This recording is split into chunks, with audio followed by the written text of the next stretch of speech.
Fidelis servus et prudens, quem constituit.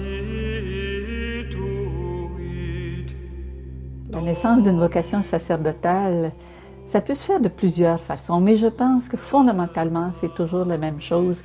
C'est une personne qui se laisse toucher par sa foi, par l'expérience de sa relation avec le Seigneur, soit dans la prière, soit dans la vie concrète au niveau d'engagement, et qui, à un moment donné, se demande si elle ne pourrait pas s'engager au service de ses frères et sœurs en appartenant davantage au Seigneur. Il ne faut pas s'attendre à avoir un coup de fil du Seigneur lui-même qui va dire « Écoute, y a-tu pensé? » Puis, bon, parfois, il y en a qui c'est une expérience spirituelle forte, effectivement, mais c'est souvent un désir qui s'éveille tranquillement. C'est un désir de don de soi, un désir de trouver sens à sa vie, puis une reconnaissance que marcher à la suite du Christ, notamment comme prêtre, c'est pas la seule manière de marcher à la suite du Christ, évidemment, mais d'entrevoir cette possibilité-là de marcher à la suite du Christ dans un service comme le service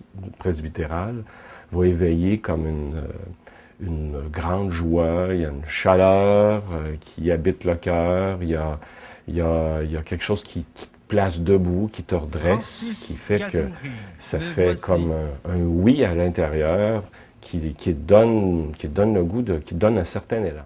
C'est très dur pour des personnes qui perçoivent un appel au sacerdoce et même à la vie religieuse de cultiver ce désir, de cultiver cette question quand le milieu est hostile.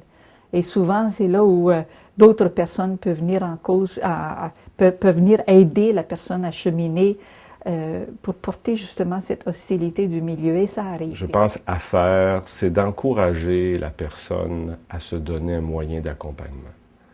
C'est fondamental, un accompagnement qu'on va appeler un accompagnement spirituel. Parce que dans l'accompagnement, c'est donner l'occasion à la personne qui porte ou qui nomme cet appel-là en lui, c'est lui donner l'occasion justement de le verbaliser, de le nommer, de prendre quelqu'un, l'accompagnateur, à témoin de ce qu'il porte intérieurement, de ce qui peut faire ses mouvements intérieurs, de qu'est-ce qui lui fait dire que peut-être qu'il ressent cet appel-là. Donc, quelqu'un qui est témoin de ça, puis qui peut, d'abord à partir de son écoute, d'abord en écoutant ce que l'autre porte, lui révéler, lui permettre d'avancer dans son questionnement ou dans la découverte de ce qui peut être un appel à une vocation particulière. Et l'accompagnateur devient à ce moment-là comme une mémoire. D'où l'idée d'avoir quelqu'un avec qui je peux parler. Une mémoire, c'est quelqu'un qui est témoin des mouvements intérieurs de l'autre.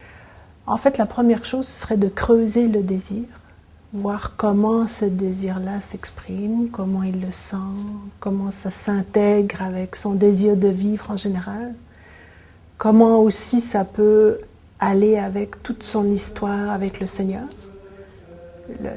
comment Dieu l'a appelé jusqu'à aujourd'hui, est-ce que son désir s'intègre là-dedans, comment il s'intègre là-dedans.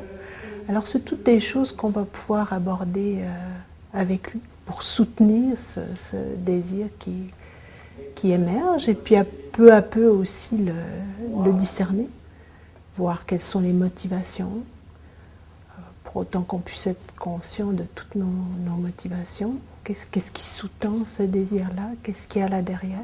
Alors, si je n'y crois pas à la valeur de ce sacrement-là, comme baptisé, comme chrétien, même confrère prêtre, comment est-ce qu'on va aider les autres et les jeunes qui peuvent sentir un appel à désirer, hein? C'est difficile de désirer quelque chose qui n'est pas valorisé.